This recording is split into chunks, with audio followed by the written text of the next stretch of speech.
Hey, good day, good morning, good whatever.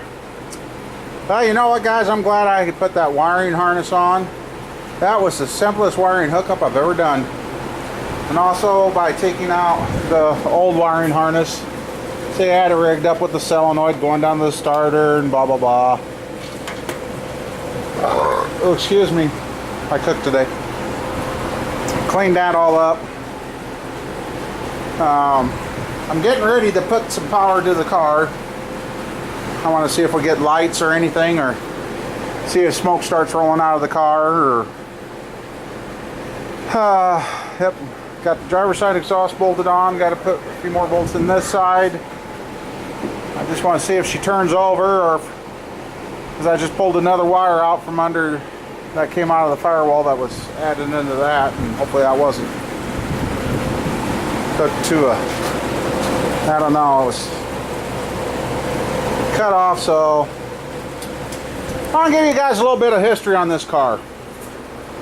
The original owner that had this was a female, I guess, and she'd hit somebody with this side of the car. So this fender and the nose piece have been replaced on the car, and as far as I know, the hood stayed original, and that she just caught somebody in this corner and wrinkled this front end. Well, then it's been used as a drag car, a beat around car.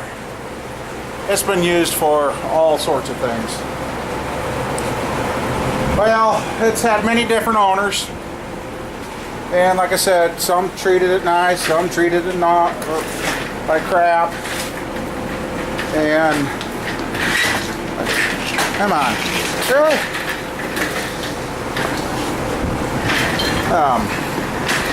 Gotta sit down for a second. Hurting a little today. Anyway, come on, chair. No. Anyway, the poor thing has been through a lot. It's had more motors put in it than it's been alive. It's had hot 355s. It's had a 377, 400s, 350s, a little bit of everything. The original interior was destroyed by somebody else.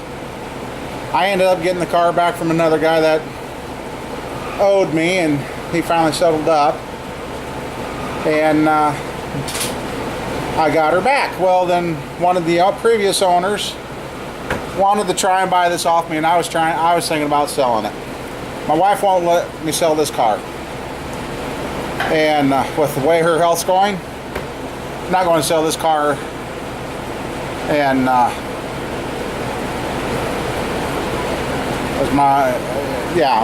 we just won't go into that.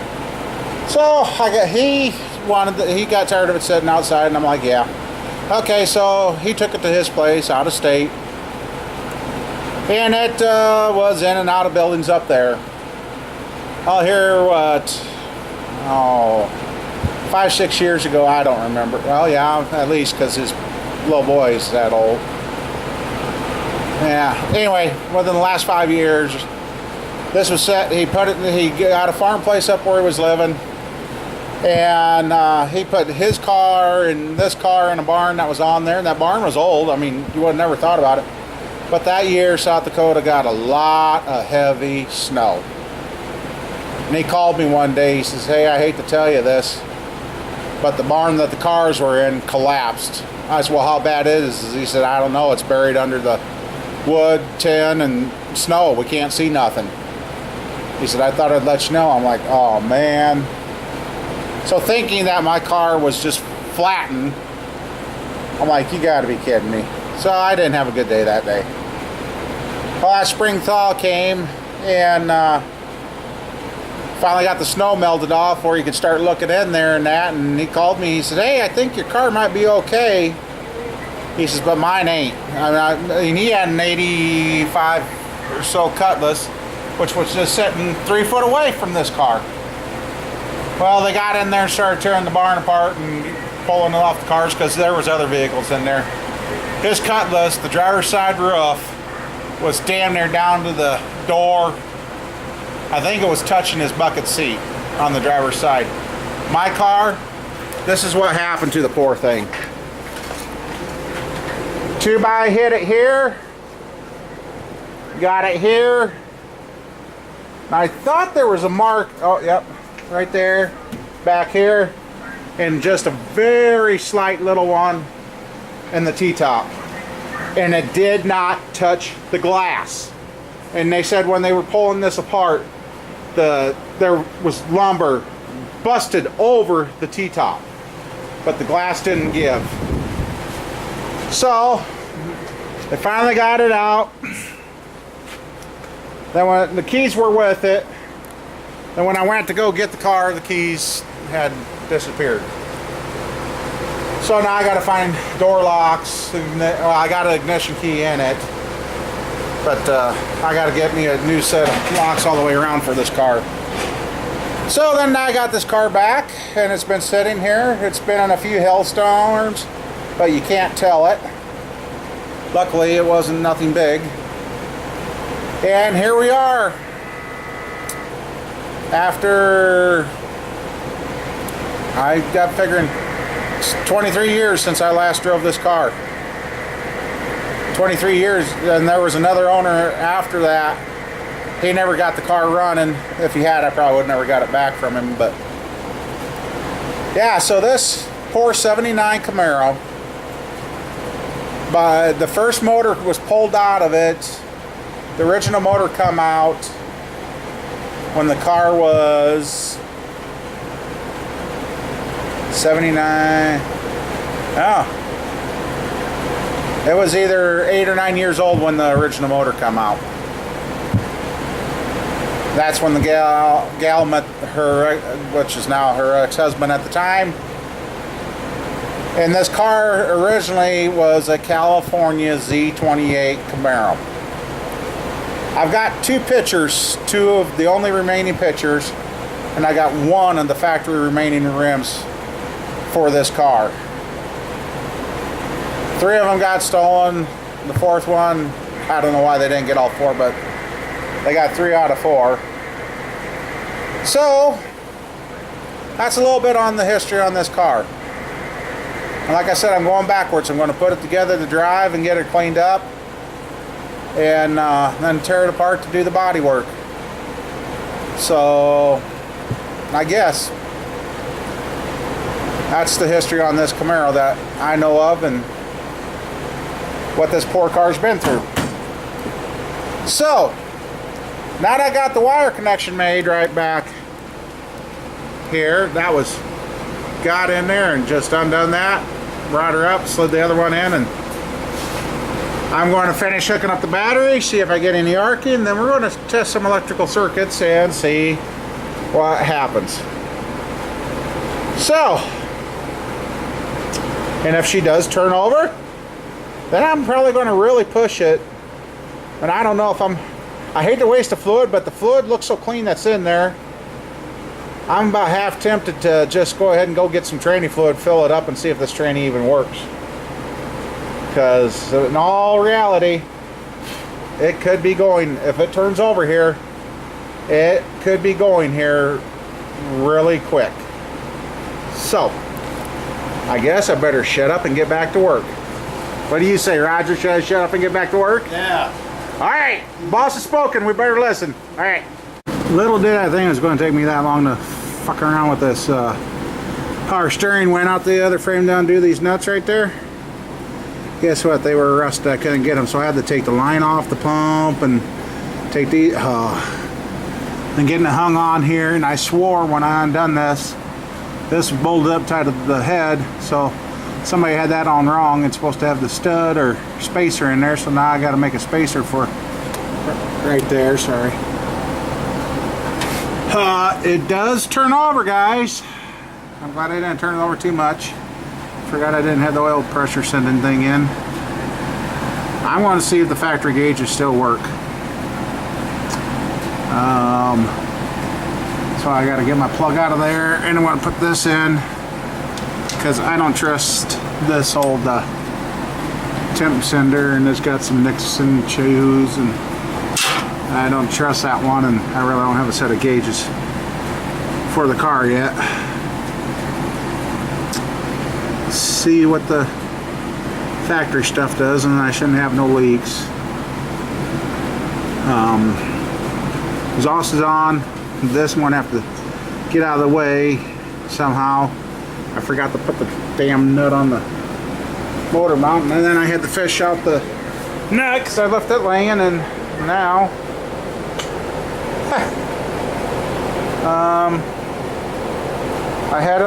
I just fished it out.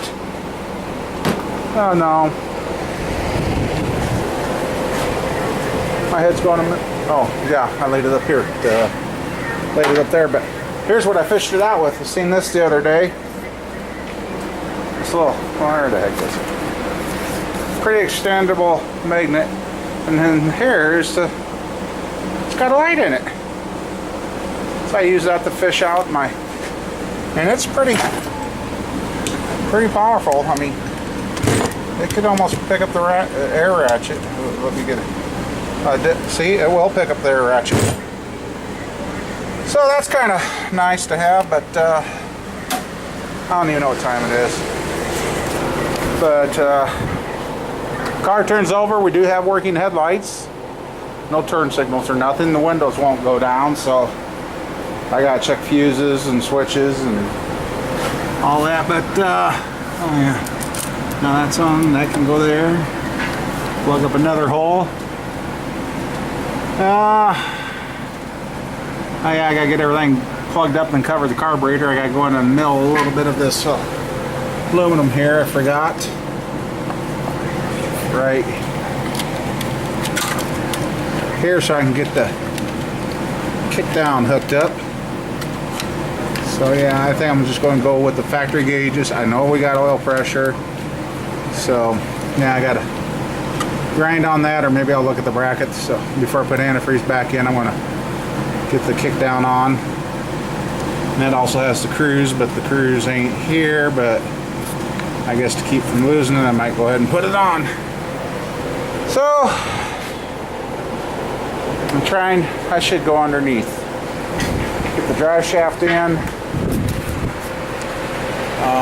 Get the drive shaft in. Motor mount's tight. Tighten on the gear shift and all that stuff hooked up. So yeah, that's what I'll do. I'll go down underneath, roll it away from my door because it keeps rolling back with me leaning on it, and jack this baby up and get the drive shaft and that stuff done underneath. I guess I could lay down for a while and do things. So radiator fits, and I just found out something. That's a radiator out of a Monte Carlo. And I swore I put a radiator out, so that must be a big radiator for the Monte Carlo, which I guess will end up in the engine stand now. So, alrighty. Alright guys, we're going to do our first test to see if I'm going to continue working on this or work on something else. We got... Yes, I don't know if she's going to fire or not. So,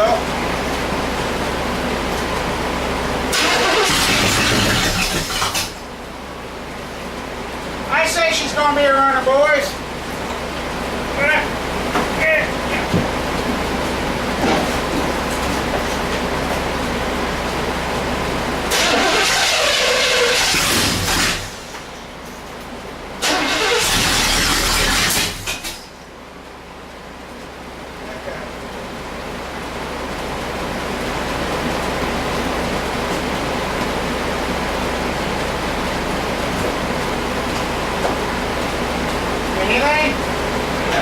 On.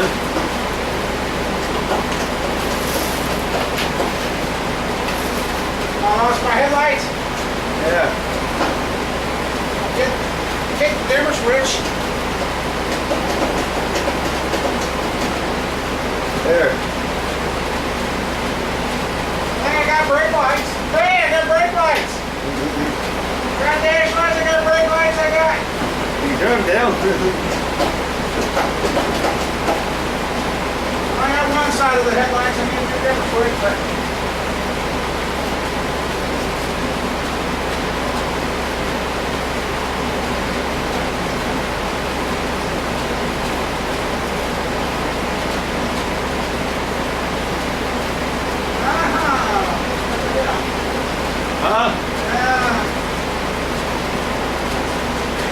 boy.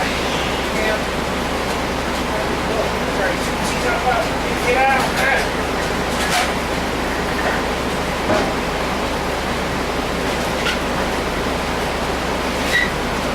Oh shit.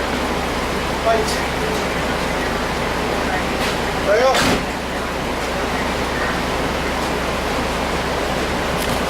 I guess I'll go underneath and hook everything up. And then we'll rig up a makeshift gas can because I'm not going to hook up the gas tank in here. And we're going to have to get this where I can get, well, if I get her started and running and moving here,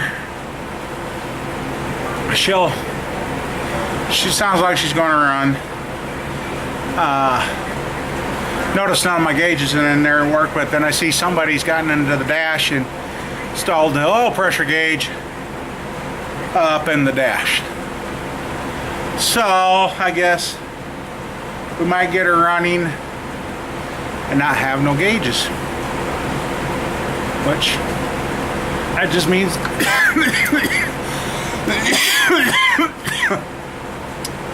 that I'll just have to tear into that too, huh? And if I can't get the factory gauges to work, I guess I will be looking for gauges, and we'll put them in just to be able to drive it this summer and not worry about anything else. So, and then, like I said, this poor car's had a rough life. That's the first sign of life it's had in pretty sure 23 years. So, and I might have a bunch of blowed fuses, and it could be the damn mice. Who knows? I might end up having to find a whole new wiring harness for inside, but at least this way I ain't got parts laying all over. And the plan is get this thing running, and she'll go to my house, and yeah. But all right, I guess I gotta, I don't know. All right.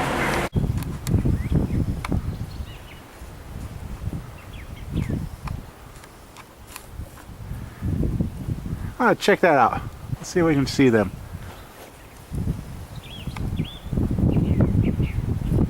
There's one. And the other one ain't coming in. I look like it's turning a little bit. Yeah. Okay. Oh, there they are. I got them both in there. I want to look like it's, Two planes. I want to look like But look at those clouds. They look so pretty. Well, guys, it is 6:20. No, the Camaro's not outside. She's sitting up here on the jack stands yet. And, oh yeah, I gotta take out my temporary gas can, the gas tank. I got decided, and I remembered I want to take the gas tank out of this, make sure there ain't nothing in the tank. And while I got it down, hopefully I can find the last build sheet on this car, because everywhere else the build sheet was is gone. And up above the gas tanks is another spot they used to slap one. So could maybe find the original build sheet on this, or what's left of it anyway. I had a chunk of the one from the white Camaro I tore apart, but wasn't much left to really tell you anything. But did start, it does run, got everything, well, I guess I got everything hooked up. I mean, the radiator's in and on, and I know the fluid looked real good in the tranny, but that's sitting that long. I should go ahead and drop the pan. Drive shaft's in. I gotta put the shifter thing in, peg for the console shifter. I think I found my brake line leak. It's on the back, on the rear end. And actually, I think I might go ahead and knock the wheels off the front, so I can either get the rotors turned or replaced. I might even have to replace the calipers, who knows. They might be froze solid, because they should have applied brakes, and it doesn't seem to have any brakes, which that's okay. So it's, at least it's inside, motor's in it, it's bolted down, except for the training mount. I got to find some bolts for that. Well, I got them. No, those were missing. They were missing out of the white Camaro too. So I got to find some bolts for the tranny mount. And the drive shaft's in. And we're just going to call her a day. It was Memorial Weekend, Memorial Day, I guess. And I gotta get to work because I gotta get the light bill paid out here, which I gotta call them and let them know. Yeah, it's that time of month, damn bills just rolling in again. So I guess I gotta find a place for my one mower, because now that I got this up on jack stands too far back, I can't get the mower in here. Too much of a bitch to get it in. I don't want to work that hard. So yep, it's in, it's running. Kind of. The last, I backfired it and I blew all my little caps off, and now this time in the car, usually I could find them, and now I can't find any of them that blew off. So, but anyway, yep, that's where we're at, and that's how close we are. And it just talked to another friend that stopped in to see us, and we got talking. There's been a lot. Figured out it was from like 88 to 93. This car had multiple different engines in it and multiple different owners. And yeah, the ones I need ain't in that set. I've lost them now. Yeah, just sitting right there. So yeah, I was between 9 and 11 years old when she started having motors changed in her. I looked at the odometer, and the odometer's got 51,000 miles on it. 51,000 something, but the speedometer quit, so I'm probably guessing she's got more like 60, 70,000, I don't know. The owners in between the original and me, some of them owned it for a while, but they didn't do anything with it. So, I guess, I don't know, I might go home. Well, Roger's going to have to head to his house because he's got to go back to work tomorrow. And I don't know, depending on how late it is or if I can't sleep tonight, I got this project here to do. That's that slave cylinder for the clutch on that forklift that I got to get tore down for that guy. I got the manual. This is, I'll show you what I got to do with that. I was hoping that they could just find him a whole new one, but nope, that's not available no more. But there is all the little pieces I get to mess with. This straight shot right there. That up there, we don't have to mess with. It's this shaft here that's leaking out the back right there. So that's what I got to do. And we were able to get the seal kit. That is right here. So there's all the little seals and everything. So, but yep, we're close. I guess I want to do it right. I don't want to have no brakes on this car and get out there and wreck it all after getting this close. I mean, poor thing. And I can see I got some damage and somebody creased the door there, so little hammering and body work should be good. So, well guys, thanks for watching, and I hope you all had a good weekend. And that I guess I kind of feel better now that this car's in here, which it has helped clean up because all the extra parts I had that were laying in here for this car I now got with this car. So I guess it takes time and money, and we got the time, but the money, that's a different story. So, all right, well, we'll see you guys later, and take care and be safe.